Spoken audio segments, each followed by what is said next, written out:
Welcome back to the Center in the City podcast. I'm your host, Wade Brill, and I am so glad you are here. In today's solo episode, we are exploring the world of solo travel. I am currently recording this podcast from my own solo travel journey here in Ibiza, Spain. This topic offers so much space for reflection, introspection, growth. Like, it is so juicy. So I knew I wanted to bring it on the pod to discuss with you. On today's episode, we're going to break down what solo travel can look like, because it can look like many different things depending on our time, our budget, what we want. I'll share with you practical ways that you can bring some solo travel into your life. And then we'll also dive deeper into the personal development juice that happens when we solo travel.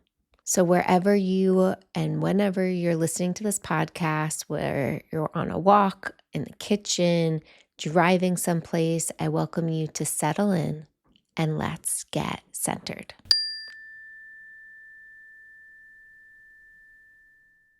So the way I'm defining solo travel is traveling somewhere near or far, wherever it is, by yourself, without friends, without colleagues, without people that you know. So I'm talking about you and your bags, people.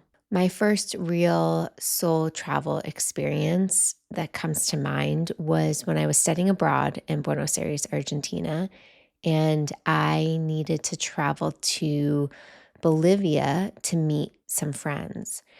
And just taking that journey, whatever it was, 8 hours of travel to the airport, navigating a new airport, navigating a different language, finding the hostel, taxis, like all the things.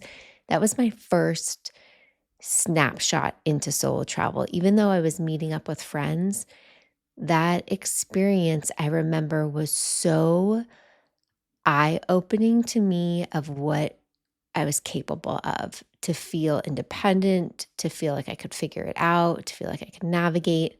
Mind you, like, I grew up traveling. We grew up traveling the world. I was very much exposed to what it's like to be an international traveler. But when you're solo, and also when you're a female and you're in a new country, and a country also that's maybe not known to be the safest, that sense of being on guard and learning to have the street smarts and the know-how to navigate was very empowering. Now, from that bite-sized experience, and mind you also, like, this was back in the day where I had like a Nokia phone that didn't even work in a different country. So it was like one of those Nokia little T9 phones. So it's not that I could WhatsApp my friends to see where they were or to share our locations.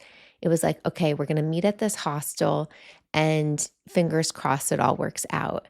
And I was at that hostel for a while waiting for them to arrive, not knowing and just being in the unknown, making friends, making the best of the situation, and navigating by myself with the skills and the resources that I have. This really small, bite-sized moment of solo travel gave me the confidence, like, I can do it. I can figure it out. Now, I haven't done too much solo travel. I am definitely one of those people that can travel on a plane, navigate to and fro by myself. I am somebody that can go on a retreat by myself, knowing I'll make connections, I'll meet new people. I am somebody that can take myself out on a solo date and have that intimate time with myself. But even when I decided to move to Argentina by myself, I had a landing pad. I had some family friends I could stay with. I then ended up knowing that some other friends from college were coincidentally going to be traveling South America, so I met up with them. So it wasn't completely solo, even though I took that leap by myself. So what brought me to Ibiza on this solo trip are a few different things, and I won't get into too many of the details, but my husband and I, our plans had to shift for some family reasons, and my husband went back to the States, And instead of going back to the States, I said, you know what? I'm going to take advantage of this time and travel by myself. Now, when I said yes to this, a few things were happening. It was like I was excited. I was excited about, oh my God, I get to fully decide what I want to do, where I want to go. I don't have to collaborate with somebody else. It can just be my voice, my choice. Started to get overwhelmed with all of the options and trying to figure it out and think about budget and what do I want these next few weeks to look like. I got really excited. And then at the same time, I also had this anxious butterfly energy in me for a few different reasons. One, the anxious energy was that fluttery feeling that is both excitement and nerves. And when I sat with, okay, what's the nerves? What am I really worried about here? What's the fear or what's this emotion trying to teach me? When I sat with it, I started to notice it's the subliminal space. It's just this great unknown. And that felt a little uneasy as I was navigating some other work things. And it was like, okay, how do I hold my desire for stability and safety and security and feeling really grounded? And at the same time, this deep desire for adventure. As I did research on where do I want to go, I spent a lot of time being silent, trying to listen in for what my soul really wanted because I could feel a few different options really working and making sense in the mind, but I was really trying to practice listening to what does my soul want and how can I honor that? So the first step in the solo travel journey is one, like knowing your dates, knowing the time block that you're going to go. And two, thinking about your place. What is the place and space that is calling for your attention? And I don't just mean your mind, but where is your heart and soul wanting to go? And for me, that was Spain, that was Barcelona, Ibiza, kind of narrowed it down to those two different regions. The third step here is to ask yourself, what kind of experience do you want to be creating? What's the kind of energy and vibe that you're wanting? Is it a full blown vacation where you want just beach and pool and sunshine and a hotel? Is it something more intimate that you want? Is it more of a local experience you want? Are you working while away? Maybe you're traveling to a destination for some solo travel and there's a retreat happening, or there's also a class you've been wanting to take, or a teacher you've been wanting to work with, or a language you've been wanting to learn. So once you get clear on what is it that you're searching for and wanting the experience to feel like and be like, it can start to help you narrow down your research. For me, I was craving beach and ocean. Like my soul was screaming that at me for the last few months. And I wanted to honor that. And at the same time, I knew I wanted to be in a really grounded space where I had some freedom and some flexibility to be connected to community, as well as have some solo time for myself, and as well as enhance my business by working with people and learning from people and doing deeper dives in some of the wellness modalities that I bring into my coaching work.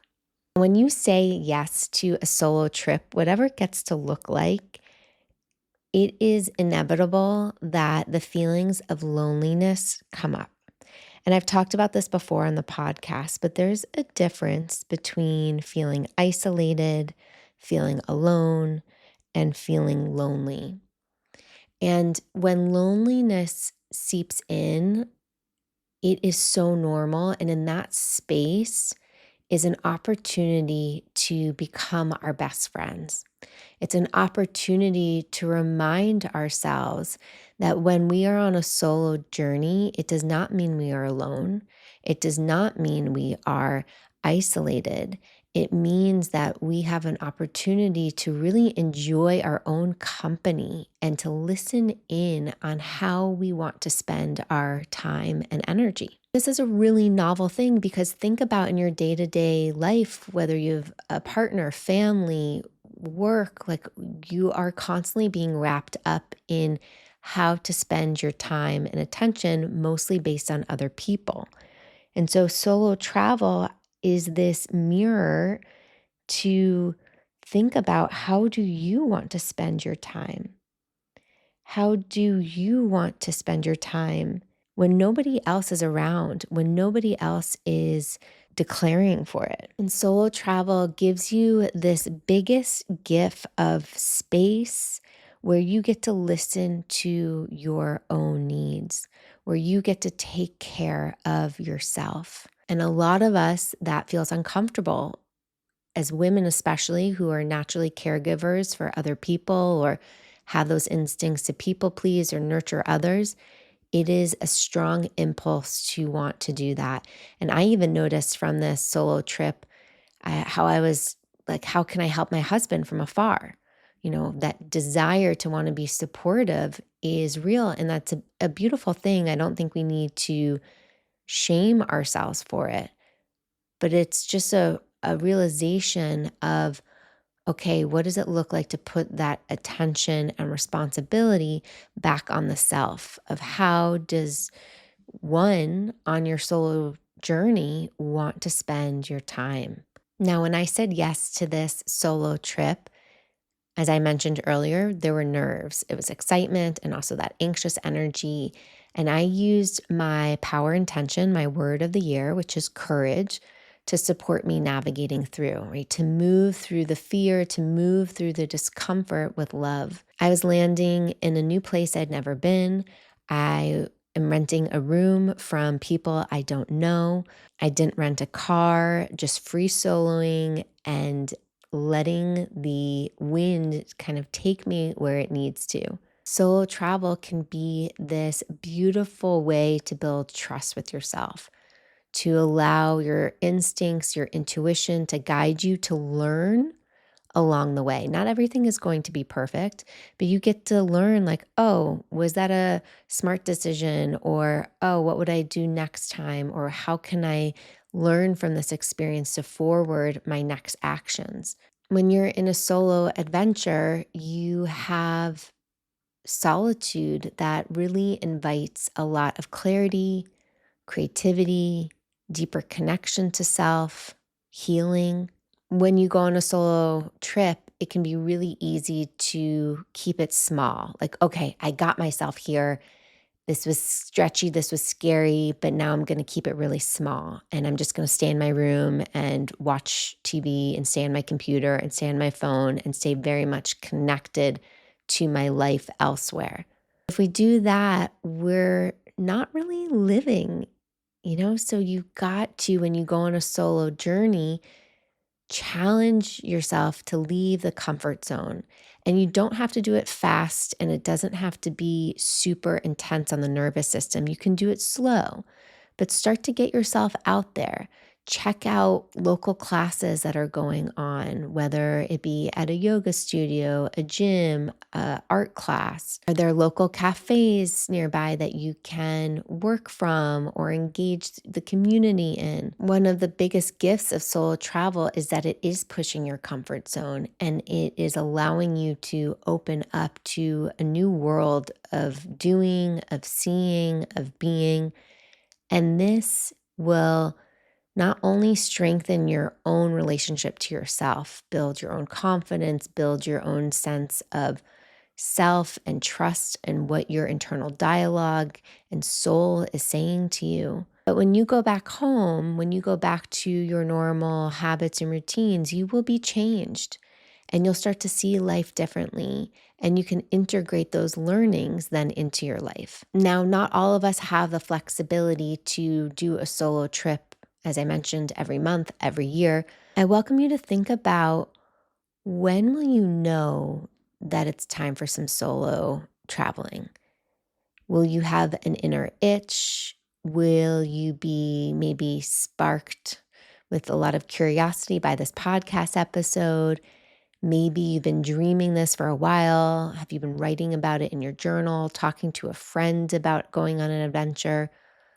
What are the inner little tickles of insight that you might have that are going to tell you, it's time to start planning some solo travel? And solo travel, again, can look like many things. It could be a big trip internationally. It could be renting a cabin a few hours away from your house for the weekend.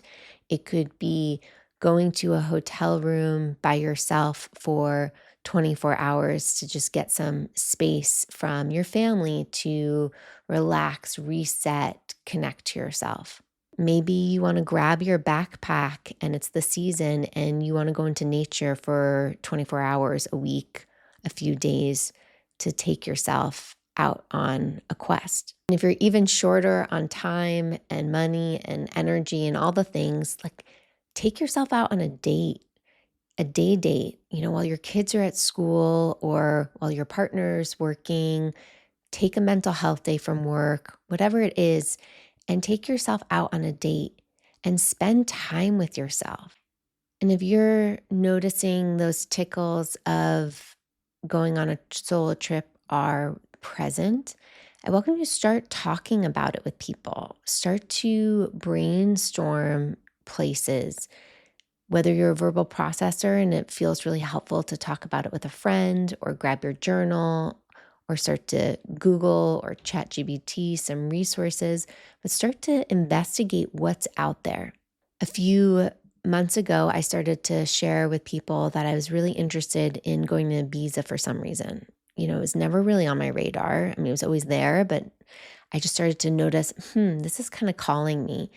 And I started having these conversations with people, and then people started telling me about different resources or things on the island or people to connect to. And it helped me feel like, okay, you know what? There's some stronger elements here that can ground me in the unknown. And then I welcome you when you go on a solo trip to also think about safety, especially if you are a woman traveling abroad. They're just things that you want to be extra conscious of. So I always share where I'm going, my location, my residency with my partner, maybe my sister, maybe my brother, my dad, like family knows where I'm going. I made sure that I have some cell phone data. So I'm using an eSIM to support my accessibility while I'm abroad. Definitely travel with some cash on you, but also not too much cash. Luckily, most things are credit card these days, but you also always want to have the flexibility of cash in case you need it in the moment. And I welcome you to notice what feels outside of your comfort zone and what feels stretchy versus what feels like an alarm bell going off. And how can you discern and practice being with both? Because your alarm bell instincts are really important to pay attention to while traveling. You can't just trust everybody and be la da da da da. You have to have your head on straight. You have to be conscious of where your bags, where your things feel really organized. At the same time, allow yourself to be present to notice how to navigate. So, for instance, even just really small micro things, like I said to myself, okay, when I get to the airport, I'm going to take an Uber to where I'm going. And then I just know that's that. And then when I started to put in the house directions, it wasn't showing up on Uber. And I started freaking out. And I was like, oh my God, how am I going to get there? Da, da, da, da. And I started to lose my center. I started to let the anxious mind lead me. And I had to take a breath, take a pause, come back to the present moment and remind myself there are plenty of ways to navigate here. So I got a taxi. I shared the address with the taxi driver, and it ended up being so much better to take a local taxi than to use an Uber, which I think in this modern day world, we typically think the opposite now. But that's why I'm welcoming you and challenging you to think about being present, staying in tune with what's going to be your best option while you're solo traveling. Solo traveling is different. You don't have a buddy or a friend or a partner next to you to go back and forth about what makes the most sense. So it's really leaning on your own instincts to navigate. Now, I want to circle back to this point I made earlier about loneliness and feeling alone. And I want to remind you that while you're traveling, you are never alone because you always have Mother Nature holding you. Like you always have the ground below you to hold you. And to spend time in Mother Nature is not only so healing and nurturing, but she gets to be your best friend.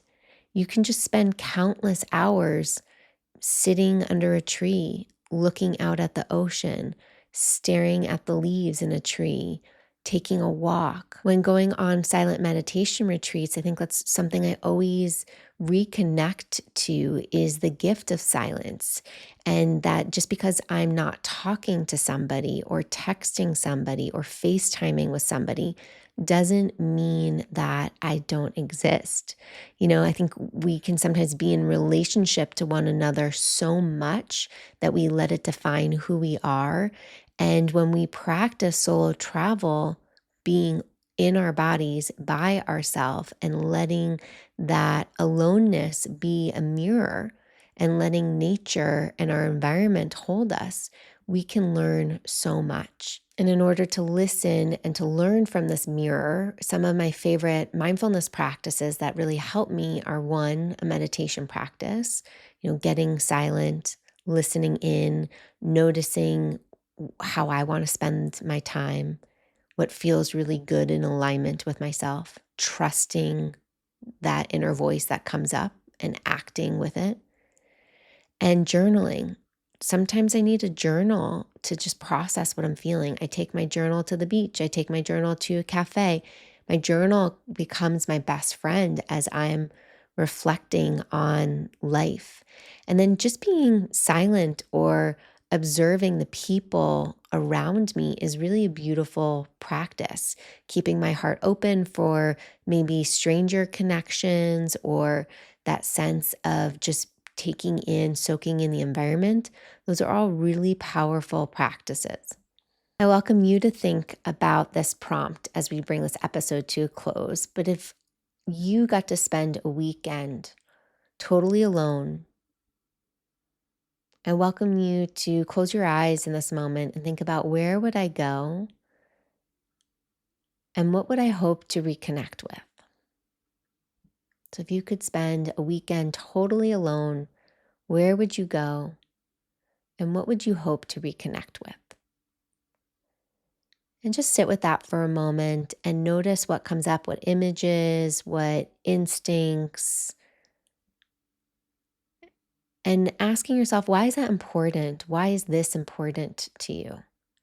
And if solo traveling is on your heart and your mind, I'm really excited because in the next few weeks, I'll be announcing more details about a retreat I'm hosting in 2026, which is an amazing opportunity to have some solo travel time, as well as then be in connection with other like-minded people. So balancing the both of community and soul introspection time. Going to be in an amazing place in the world. I haven't yet shared the details yet, but it's one of my favorite places in the world, and I can't wait to share it with you. Also, if you haven't yet signed up to be on the wait list for my new upcoming book, 100 Mindful Moments to Balance and Energize, sign up in the show notes. The link is in the show notes, and you will be the first to know. You'll get access to amazing bonuses, and I just can't wait for this interactive journal to be in your hands. As always, I love to hear what resonates for you in this episode, what curiosities come alive. Maybe you already have a solo trip planned. Share with me. Tell me your favorite tips and tricks and practices of navigating solo travel. And let's support each other, really using solo travel as a beautiful opportunity to connect more intentionally to ourselves. Thank you, as always, for welcoming me into your hearts, your minds, your earbuds. If you know somebody that would love this episode, take a moment to share it with them. And until next time, stay centered.